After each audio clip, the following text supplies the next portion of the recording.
a woman that's act like a man. Who said hi?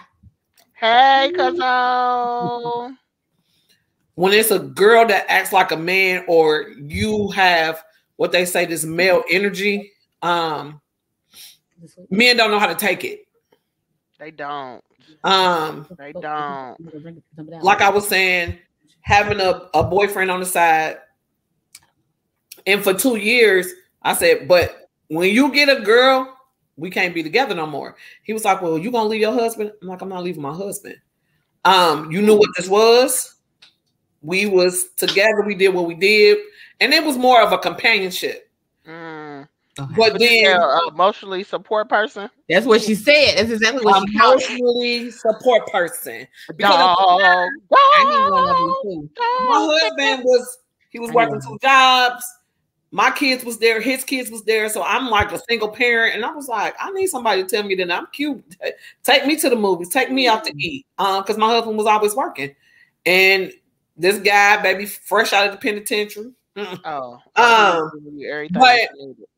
at my job at the time, they had like this program where guys would come and work there, but you really couldn't have a felony to continue work. So it was a temporary, but he was super cool. Like his mom worked there. But when I met his parents, his dad was like, something ain't right. I said, oh, he ain't shit either. Because he recognized I want shit. But the mama was like, oh, y'all gonna get married? I was like, do your mama know I got a husband? But I was kicking it with her so tough. She brought a cake to my job to give to her son. And my husband was there filling out insurance papers. And I was like, okay, how am I about to play this? I said, baby, hurry up. I'm gonna bring it home and put all the information in. So I hurried him out of my job while she gave me the cake to take to her son to wish him happy birthday. No way. Kim, how long were you married? 13 years. And you've not been married since then? I haven't. So I have a question for you. Did you guys have any kids together? We did not. So did you know? Did you know, and Ronnie and I have talked about this, did you know that if you pass away, that man is entitled to your Social Security? Oh, he can have it because I'm trying to spend it now. I know. Well, you can't spend it now. It might not be no. I guess it really doesn't. In your case, I mean, I don't know what the situation was with you and your husband, but I want to, producers, hear this. I want to circle back on this conversation, because what if it was a situation where you and your husband was together and he was cheating, and your marriage was split because he moved forward with the mistress? Right. I will want you to understand that, yeah, like if you passed away, he and him and that girl was still together, you're now going to fund that household. And that, so Sharon. Well, my ex-husband, he had a kid. Like, she was pregnant when we met, right? She didn't want to be with him no more. He was honest. We was kicking it, whatever. She called me one day because then now she a bitter baby mama. Because I'm like, baby, look, you didn't want to be with him. We now engaged to get married. But she called me. She said, oh, I'm going to get your income tax. Because that's your husband. Y'all gonna file together. I never one time filed with him because she said that. Did you know that there's a form that you could have filed? Maybe your son Pierre could tell you that, but there was a form that you could have filed that excluded that debt from your filing. That was actually the fact. Injured spouse form. But I was like, it's too late, honey. You not I said, because your baby mama not gonna get none of my money. But in the case of him cheating, I die, he get my money, I'm dead. It is whatever. You said I'm done with it. Yeah, I wouldn't even. You're not getting shit. If he don't remarry, cuz. In the who? If your ex-husband. Let me tell you something. But that's what I'm saying. That's how crazy this world is. Baby, we pick the right path. We do the right thing. Yeah, and your babies is gonna get your money too. I'm like, don't get me wrong. But he get the question. The pension of that, if if his is more than yours, he's gonna get yours. Yes. And more than likely, if we know your ex-husband and whatever he's doing, yes, because your pension is your Social Security is gonna be higher than his. So I can see that he's gonna opt to. Let me get the Miss Brown. Yeah, he's not gonna get remarried because of that. He's gonna have a whole bunch of women. And that's why I asked Kim, how long has she ever been married? Now, if he gets married, let me motherfucking tell y'all something. If he's married, first off, that nigga ain't smart enough for shit. Okay, and whatever little pension he think he might get, somebody gonna tell him my motherfucking kids, because bitch, you ain't did nothing there. Okay, let me tell you something. I wish the fuck city, but let me tell you something. Have you met my mom? I'm not, because we on camera. Don't worry about it. He ain't getting nothing. I promise you that. But you know what? My mom, my kids will be getting a Social Security check before he gets some of mine. Yeah, my mom said that. I'm gonna let y'all read between the lines on that. I'm gonna let y'all read between the lines on that. They gonna be getting the Social. Noted. For both of y'all, right? Okay. Noted. You on a day we wed, I was gonna love you till I's dead. Listen, right. You're gonna be right together. That's right.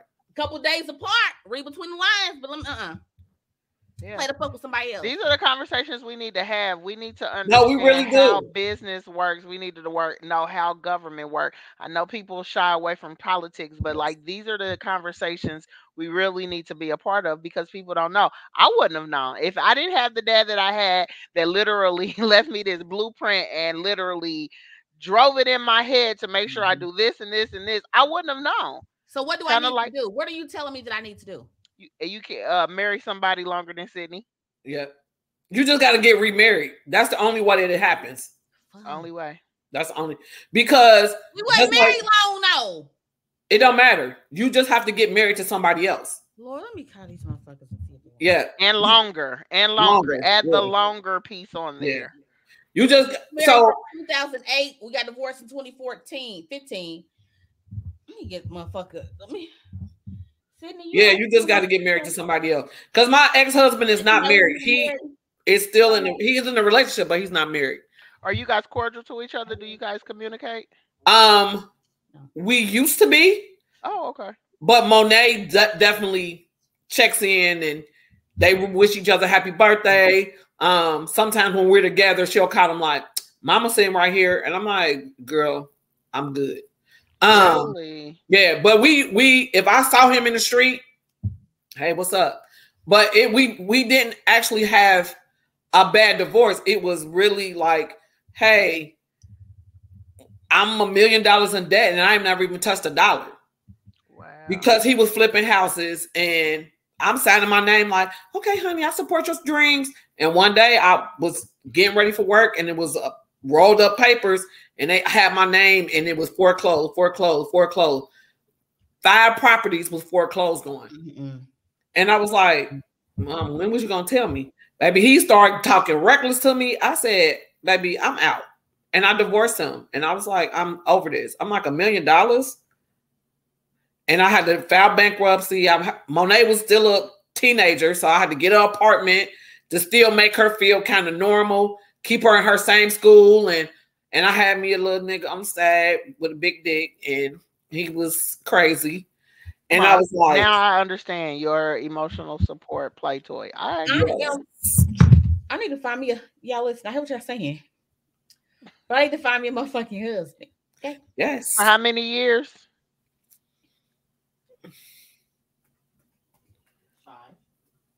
5. He said 5.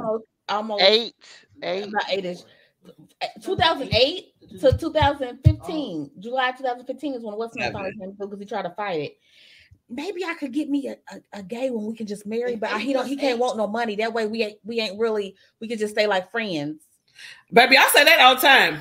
He's gonna get your money. Whoever you marry is gonna get your pension anyway. If your pension is want that, and they would like give it to the kids, like be their godfather or something like that. Shit, Mario and Pierre, can I marry both of them on the side? You said they're married, so they're not gonna work. That's a poly.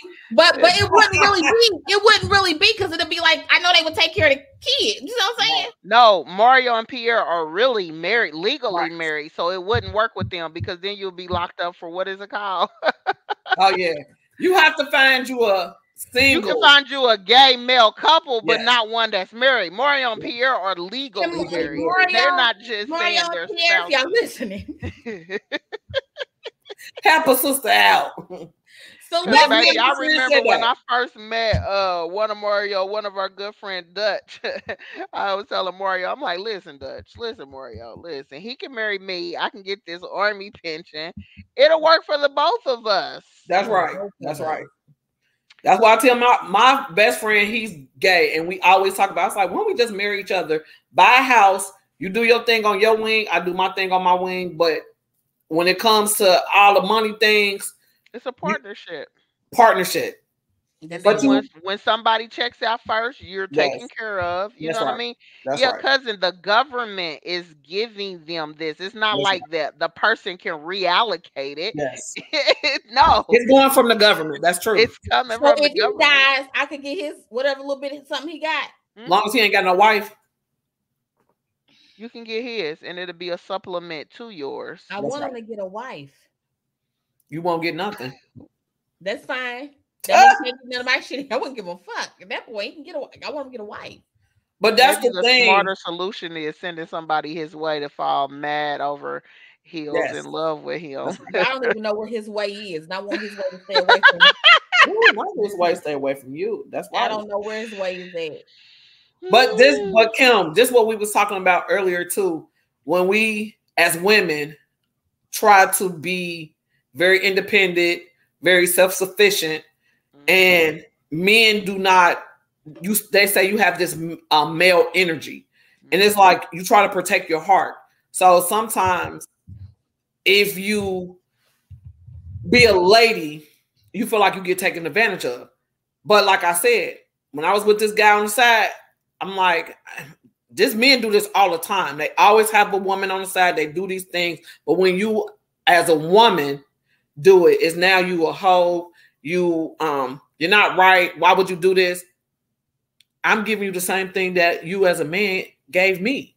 But they can't do their plan with you because game is recognizing game. Absolutely. Even if they do their plan with you, it doesn't affect you like it doesn't get the same response that other women will give because you're like, I don't care. I used to tell Mario that all the time. Like that was a big thing for me. I can't have no misunderstandings because I know what I'm in this for. I'm in this to have a good time. So that would be like people don't even realize like that is hard for men. Like that's hard for me. It is. But let me tell y'all what my issue is. I'm glad you brought up the independent thing because I can't stand to hear these men. Women these days are too independent. They're too this. Y'all all about this, or y'all act like y'all don't need a man. Here's the thing. Do you motherfuckers think we just want to be? Like, I mean, granted, independence is good, but do you think that we're here because this is where we want to be? We would love to be able to know that we can depend on y'all to do what the fuck y'all supposed to do. Pay the bills. And that's not even you just paying all of them, even if we're splitting them, for you to do what you're supposed to do, for you to take out the trash, for you to cut the grass, for you to do shit. I told you, wait, I'm going to do it, but you taking out the trash like you a man. Because I didn't took 2 bags out and tied them up, and you walk past them bitches every day and go to the garage to your car, and you walk back past them, and you still don't take them out. So now I'm backed into a corner, forced to do shit on my own. So when I do it because I'm done waiting on you, now you're upset that I didn't just keep waiting. What the fuck am I supposed to do? All this, y'all think y'all can do it by yourself? Y'all fucking pushed us into a corner to where what are we supposed to do? Just keep not doing shit, waiting on you till you're ready? Like, I can't stand that. I can't stand when guys say that. That shit pisses me off. And that is the temperament of seasoned women dating in this world today. That's right. That is it. Because we talk about it. So 6 years ago, I was with a younger guy, and I loved him. When I say I loved him, probably the first guy I never cheated on. But I gave him my whole heart. Like he had access to the checking account. He was able to pay the bills. He was my ideal person. But then when he left, if a dude told me I was beautiful, what do you need? What do you want? Because he set the standard. Like he paid the bills on time. He took out the trash. He made sure the house was clean. He wasn't no mechanic type person, but he would pay for the car to get fixed. He did all of them things that it ain't even traditional, because I cooked and did things too, but he made sure as a man that I was taken care of.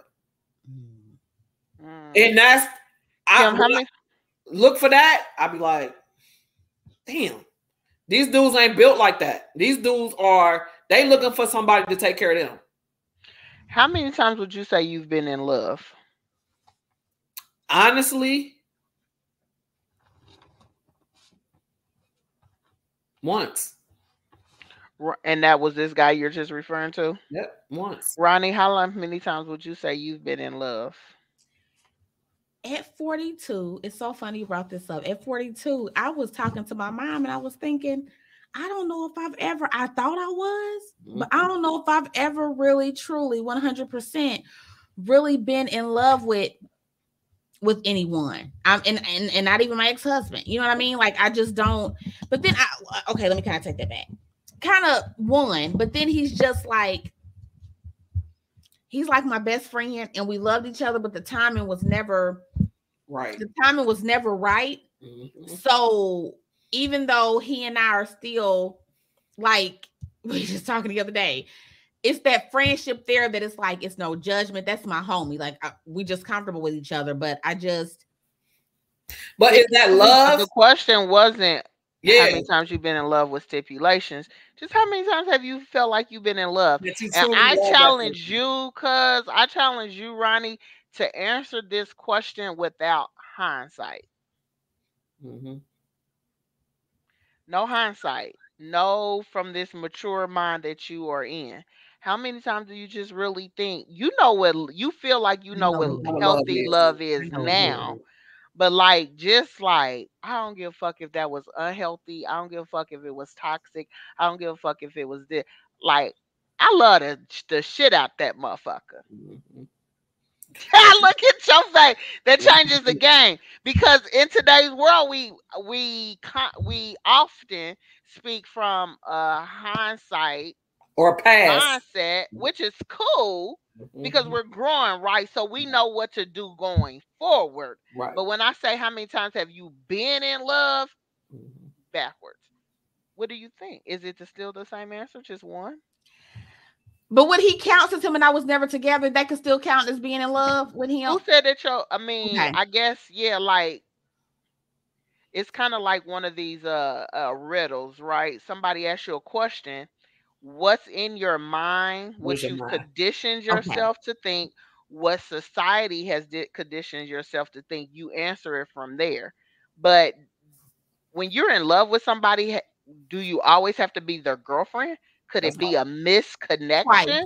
That's right. Come on, Craigslist. Right. All of our viewers that knows about those mixed connections. Like, could it be a misconnection? Right. Maybe it didn't land into a relationship. Maybe it was just a booty call, an extended booty call, and you like, dang, if the variables were different, if the situations were different, I love this man. I could be with them. But how many times have you been in love? Twice. Okay.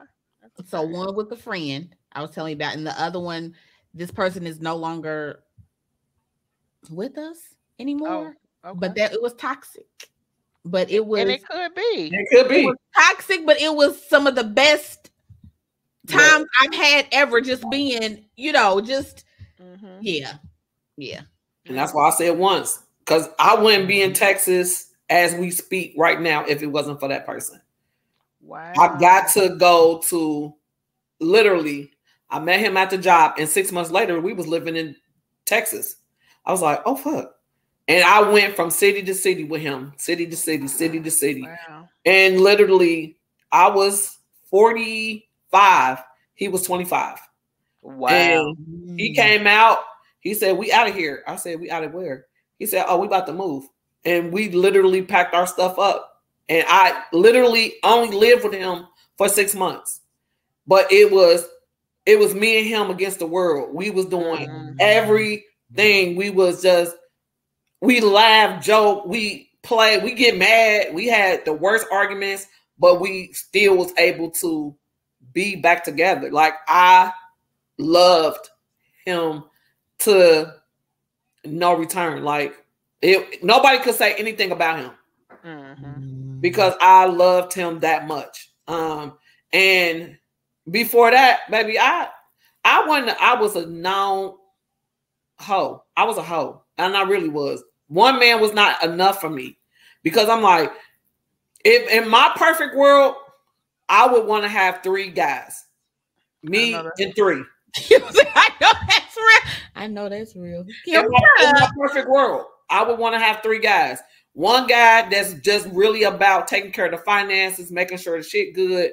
One guy that I'm going to have the best time with, laugh. We're going to do the dumbest shit. We're going to laugh. People watch, kick it, cool. And the other guy who know how to touch me in so many different type of ways. So I need 3 guys. You need 3. My son did this. He did this.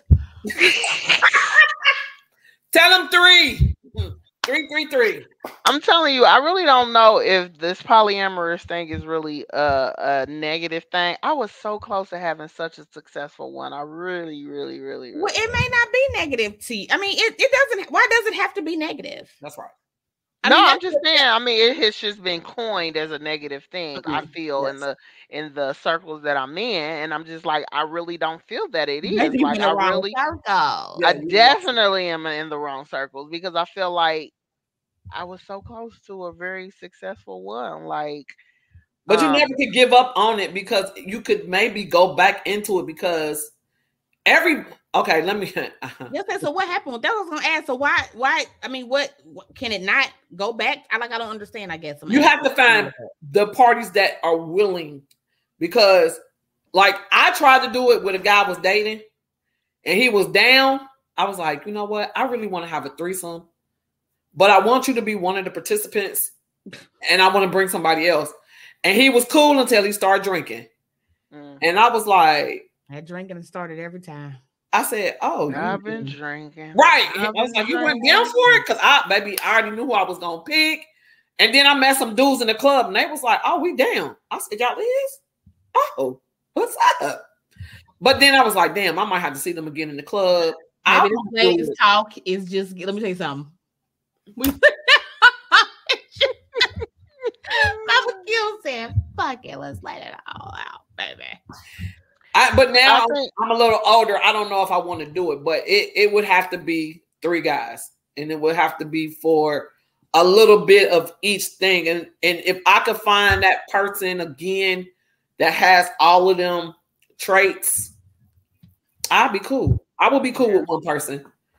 But if I could do it again, I would have 3. I would have 3 men. I would. I think in today's world or in today's time where I am mentally, the poly situation, the intimacy, the sex part wasn't the focus. Yeah. And that's why it was successful as long as it lasted.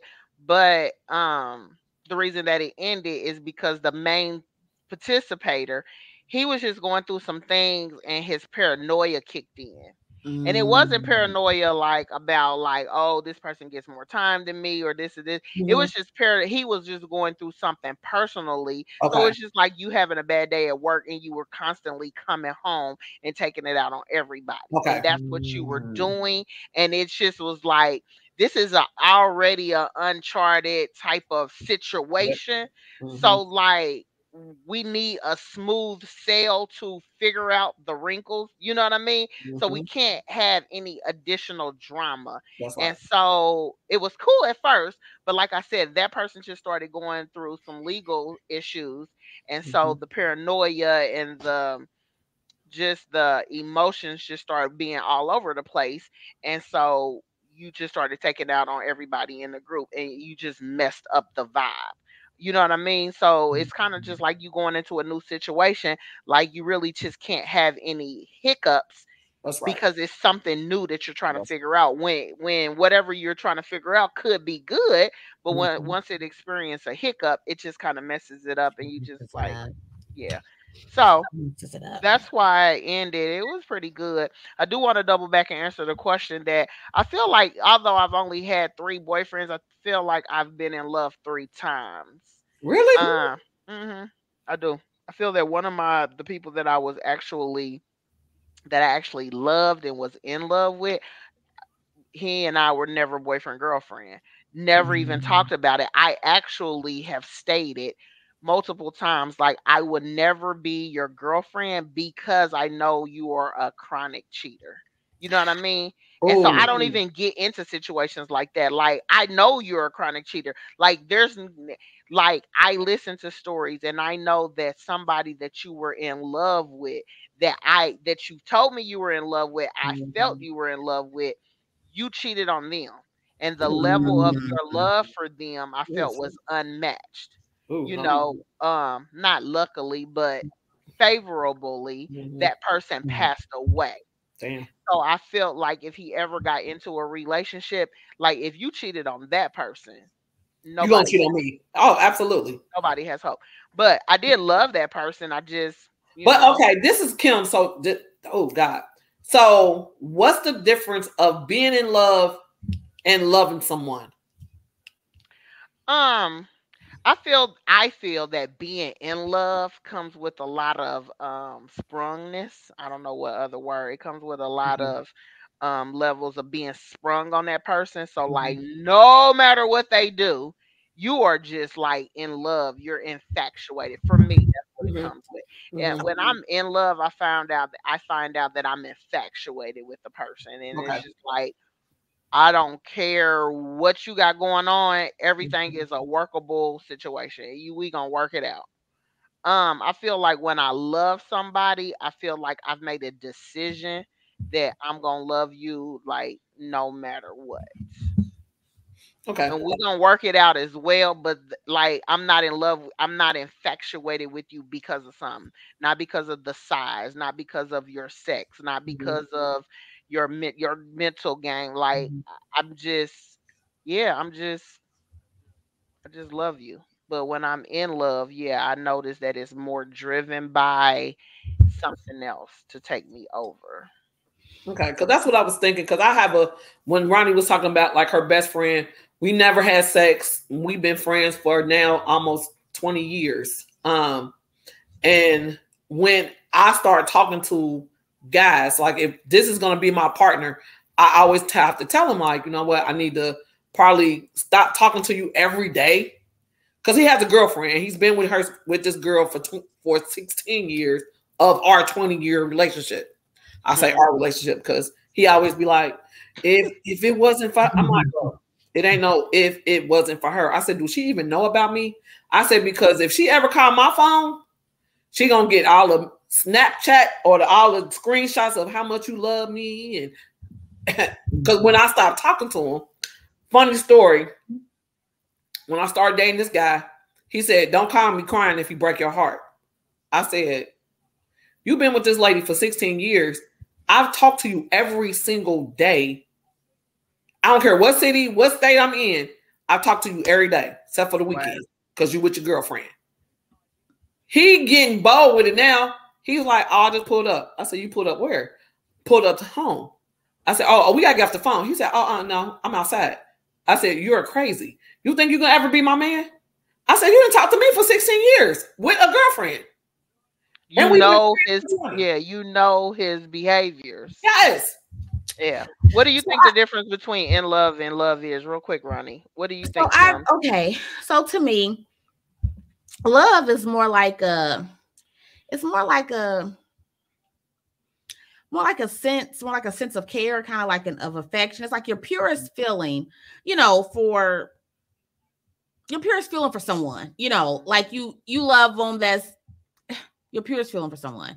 But in love is, to me, it's more intense. I'm not gonna say, I know you said sprung.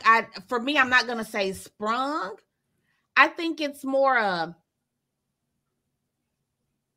just like an unconditional thing. Like, you can be yourself with them. Like, you don't have to put a cover on or fake on. You guys are there for each other, love each other no matter what. You can laugh together, you can cry together. It's no judgment. Just, you can pick up on how this person feels. And it doesn't even have to be a man-woman relationship. I'm in love with my kids.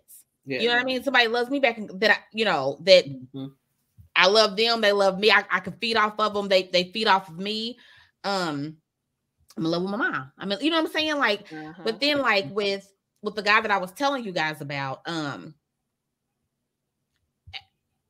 even with girlfriends, I was 8 and he was 9 years old when we first met. Wow. So even through girlfriends, if I call, he answer. He picking up the phone. If he called me, you answer. I'm picking up the phone. Like, he was incarcerated when I got married. And it broke my heart because he was gone for a while. And it was like, I know that I'm going to be here and I don't want to hold you back. We early 20s. You know what I mean? Like, and we were almost on our way together when you got locked up, finally, after all these years. But I don't want to hold you back. I'm going to be here for a while, type thing. And that's when I kind of moved on and met my ex-husband or whatever. But even then, meeting the ex-husband, it's like, this is my best friend. He gonna call sometime. I'm accepting them collect calls. I mean, we're gonna have to add that to the main hour of off topic. Like, yeah, but it wasn't anything, you know, he would call and say, even though it might have been like cutting glass, to be like, if you there, tell him I said, what's up? It's like, now he home. He gonna answer. If I call, he's answering. It ain't no pull up to his dad. Family loves me to death. Pull up. His dad's like, I ain't seen you in a while. Pull up. The girlfriend here. He gets up, hugs me, kisses me on the forehead like he always do. I say hi to her. Like, that's funny. That's how he was. We got to talk about open doors. We got to talk about that on the main topic hour. Say, the eye that's closed and the head that's to the side. I may feel some type of way, but I'm not gonna say too much, you know, because you're like, but if he's happy, it's this and it's that, and the one I spoke about. But do you give your opinion? Do you give your opinion to your best friend because he's yes. Your best gosh, friend. We when I say we talk about everything, I mean we talk about everything. That's even. Now he's been home for some years now, but even still then it was like, I wonder if this, I wonder if that. And for him to even tell me, and I could tell that hurt him. Like, as much as I want to, you deserve so much better than where I am right now. I'm not going to do that to you. Oh, you know what I mean? So it's like we care about you too. Then I was gonna say that's love. Yeah, that's love. So you just gave us the whole definition of what true. That's it right there. I mean, being honest, like really is. You know, you guys, and granted, the girls, she's cool as shit. She's cool, and I know she loves him, and I know that he loves her, and I'm okay with that. But I guess, to me, it's more like, I love the fact that you said, somebody coming out of prison, I'm not going to have you helping me till I get on my feet and all that stuff. You deserve so much better. But when I say that's my baby, that's my homie, and he gives it back to Kim, I'm gonna say something, Miss Kim. My cousin, no. I don't like people to say too much back to me. You don't get to say too much back. Baby, he gives it back. I mean, he gives it back so tough my kids be cracking up. Like, he do not let me, like, who the fuck you think you talking to, Sharon? I'm talking to you. You know, so we give it back, but in the end, if I need him, he there. Right there. He gonna come. I can truly say that about him.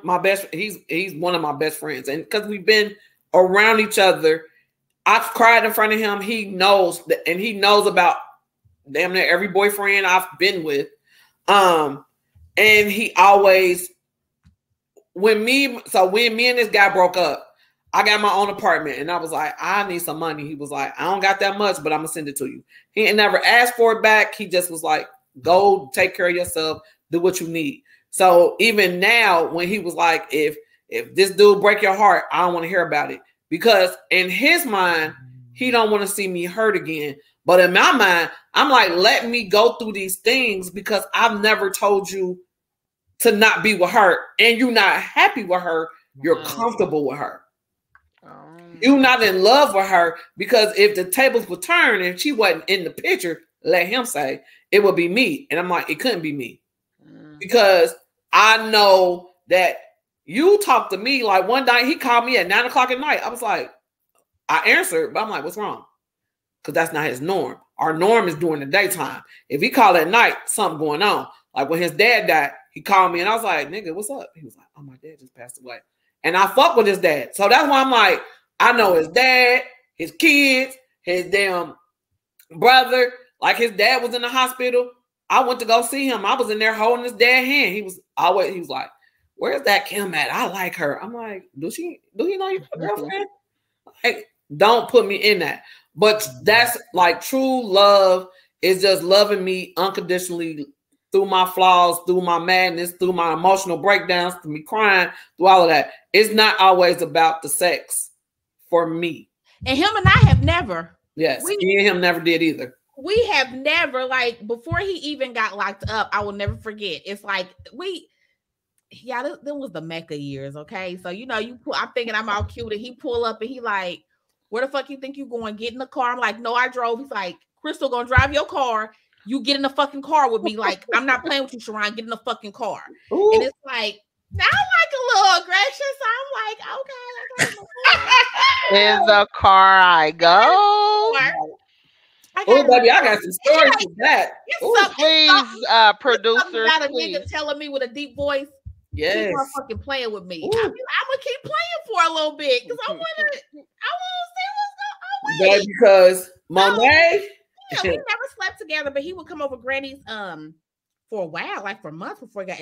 I was over my grandmother's all the time, and he would come, and we just had a whole motherfucking session talking about people staying somewhere. But baby, my granny loved her some him. I'm talking about if I was out kicking it and I'm out, he's calling me like, all right, it's 12 o'clock. Meet me at Granny's. I'm headed in. Baby, Ian was at Granny's. Oh, I got to go home, yeah. And even then, we would sleep next to each other every night for like 3 months. Nothing. Let me tell you something. So Monet, her dad, one shit, but I was gonna say Monet, Kane and them. Never go ahead. Never mind. I was thinking Monet from Power. Go ahead. No. Thank you. My child. You love Mary J, so I didn't know. She said Monet. So she has an uncle. And before her dad, I was talking to the uncle. Kill said, I'm out of these streets. But listen, what one won't do, the other one will. But when I tell you, me and him had, because we both like the same age. I met him, I was 18, he 18. I'm living in this efficiency apartment, and I have a TV, baby. He used to bring his little black and white TV to my apartment. We lay in my little twin bed, watch TV. We always was in love in the 2020, and you hear me, because baby, that's some love. Because baby, scoot over, I need some space. Snuggle right up underneath each other and ain't complaining about. Baby, that's when I was. I'm like, come on, okay, we watching TV, okay. Come on here, you can come back. You ain't got to look. You worry about him. Talking about you ain't got enough room right there. Come back. And then he got locked up, and he was locked up for 14, going on 15 years. He got out. And I remember when I saw him in the club, I was like, hey. In the words of Ronnie, your lady parts got to tingling. Baby, I think they got moist. Jumping beans. I was like, wait a minute. It's a jump in them lady parts. That aggression came, he was like, come here. I was like, I got a whole kid by your brother, right? We can't revisit what happened, but we end up talking, and we really, really, really, really cool now. But before, I was just like, ooh, like it should have been me and you, and I fuck with your dumbass brother, and da. But he was the cool one. Cause I'm like, we laying in the bed and we ain't fucking. We watching TV and we drinking malt duck, baby. That was the shit back in the motherfucking 80s. No sounds rough. Sounds like it's too much. Malt duck was like the fake champagne, honey. That shit. Okay. Wow. And it probably was like 50 cents. And I'm like, go get us some malt duck. And he was like, okay, I'm gonna be back. But we would drink and we would sit up and just talk and laugh. And Monet always says, she was like, are you sure you ain't my daddy? I'm like, girl, me and him ain't never had sex. Wow. But he was a cool dude. And it's hard as a woman to find men that can be just cool, not trying to have sex with you, just truly trying to be your friend, trying to protect you from the shenanigans of these men who just do want to use you or live with you, or I need a place to stay. Oh, she's vulnerable. I'm like, do I look vulnerable? And then when you get to meet me in the house, I'm trying to beat your ass. Now, oh damn, I was nice at first. I didn't know you was like this. Yeah, absolutely. Wrapping things up real fast, Sharon, Ronnie, give me 3 things you would look for or do in your next relationship if you're feeling that this is the forever. 3 things. Like your top 3. Like this has to go this way. More compromise, more patience, and a lot more listening to understand. Because I listened before, but it felt like I was always being attacked. So I was on the defense. So better communication for sure. And just, can I get a 4th one? Go ahead. Yeah. And just opening up, because I'm so closed off now that I don't know. It's just something. Breaking up is one thing, but I think just after divorce, it's a shell there, and it's so hard, and I just don't even want anybody in my space. So I really truly believe that's why I'm still single, because it's not like people haven't tried, and I call myself kind of giving people chances, but not really, because going in, I'm already looking for you to fuck up so I can find a reason for it's just not to, because I don't like having my time wasted. I cannot get that back. I can't get it back. And I refuse to disrupt my peace now that I finally got it back, and I don't want to waste my time. I wasted too much time. Only thing good came out of that was my kids. So there's a shell there that I purposely go into stuff waiting for the ball to drop. I'm just waiting for it. Like, I'm not even, half the time I won't even save a number. I got to go back and read text to know who the fuck is texting me so I can respond correctly. So I want to, because I don't want to be single for the rest of my life. I don't. Yeah, I think I've been single since we separated in 2012 and got divorced in 2015. So since 2012, I've dated and gone out, that stuff, but I've been single because I just don't.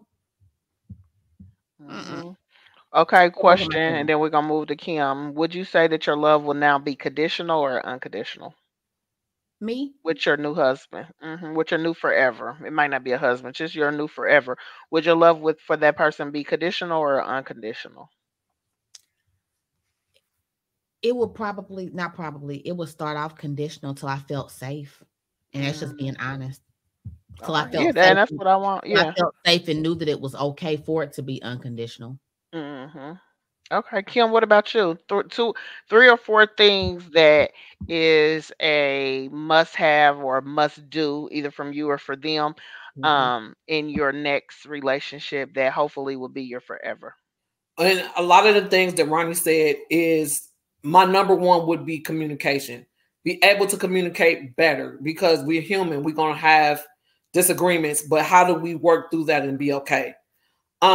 Number 2, being able to have that brick wall down. I used to be that girl that would go into a relationship with no brick wall, just open like, oh, okay, hey. But then throughout the years, I've developed this very, very, very, very thick skin, and always looking for red flags. And it might not even be none there, but I'm always looking for that red flag. Oh, you asked to wash your clothes? Bitch. Go bye. Oh, you bring all this stuff to the table, but you got weed and a gun? Nope. Gone.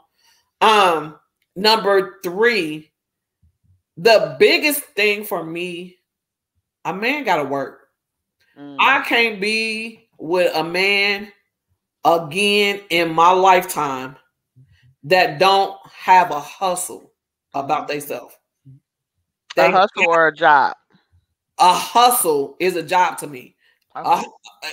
You got to have a legitimate hustle. If that's DoorDash, if that's throwing the paper out, you got to have some type of income for yourself if you're going to be able to take care of me. Because I'm okay by myself when it comes to money. I want to be in a relationship and I'm open to it. But the communication, being able to get through my brick wall, and you got to have a job. Like, you got to be able to take care of yourself. And then when we get together, then we can form that bond. But it has to, you got to come in and not on the way losing your job, but you can lose your job, but you got to have another one. I'm just, that's my 3 things. Because I used to pray all the time. God, please send me a man who got a good job, insurance, and got good. If you had that Sierra list, you hear me? Specific. Yes, but then I didn't pray for him to not be an abuser, not be an alcoholic. I didn't pray for all of that. He sent me the people. He sent me the person that I asked for. Oh, he got insurance. He got a license. He got good credit. He got jobs, but he talked to me crazy. He ain't treat me like a woman. He was doing things like crazy. So I had to learn to be more specific with my requests when I pray. And I have to understand when my prayer does come to fruition and not push it away. Like, I asked for this, so why am I pushing it away? Because maybe going to Jamaica made me know, like, I wants to be with a man, honey. Regularly. I know that's right. Rarely. Would you say with this next go round, hoping that it would be your forever, would you have conditional or unconditional love? I was thinking about when Ronnie had said conditional, but now in my moment, in my life right now, I have to give unconditional. It has to be unconditional because you haven't gave me a reason not to trust you yet. So if I come in with an open heart and being unconditional, like not thinking about the ball dropping or the red flags, I have to come in with an open heart to be able to have somebody love me just for me. It's a lot of layers. I have a lot of trauma. It's a lot of things that makes me up. So I have to come in unconditional to allow somebody just to love me as me. And that's it. Yeah. I would say my 3 things would be, the very first thing I would say that I would want in this next relationship, hoping that it would be my forever, I want to come in with a game plan. I want us to come in with a game plan. So I want to say, like, what do you want to do? Because everybody's definition or vision of love, I feel, looks different by their triggers, by how they were raised, by all of that. And so I don't want to be frustrated with you because this is your level of how to love. This is your vision on how to love. And you could be the right person for me, but it's just not right because what we want doesn't align. That doesn't make you a bad person. It's just, we're not right for each other. It doesn't align.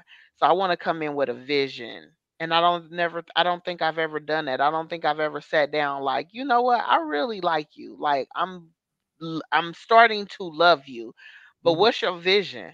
Like, what's your vision for us? I can give a fuck about anything else. What's your vision for us? Like, do you want to build together? Do you, like, we need to start thinking about death. I think about death a lot. So, like, what's the end of life type of decisions and stuff you want to be together? Do you want to be in a nursing home by yourself? Would you want me to be there with you? Like, are you like cool on your kids texting you off and they just take care of you and you're like, like, what's the vision? I need a vision this time. Like, I need a vision. And I feel like if the Lord can deliver me a husband that literally lays out the vision for me, I'm instantly been in love because I've never had it before. I've always been the story writer. I've always been the plan creator. You know what I'm saying? So that just naturally is going to be different for me. A second thing is, like, and this is something I'm working on with the Lord, like, I don't go in any situation with unconditional love. I think my love is conditional for everyone because too many crazy things happen in the world today. So, like, what if you find out your husband is a damn child molester? Yeah, my love wasn't conditional when I found that out. I'm going into it to say, you fooling with kids, you doing that. I already know I can't love nobody unconditionally. You know what I'm saying? So I need you to know that doesn't mean I don't love you. That doesn't mean that I'm going to give you anything less. I just need you to know that my mindset, I can't love anybody unconditionally, because if I found out some flux shit, I have to let you go. And I ain't gonna lie, like the addictions and yeah, the chomo shit, I can't. I cannot. Because it's gonna take me one time for me to look at a situation and you done something funny with our money or something in our house. That's gonna be a no for me, because I just know how hard addictions are. And I Yes. just know, like, yeah, that's not something I would want to fight for anybody except my daughter. So it's like, or my grandson. So it's like, it's no, like, no.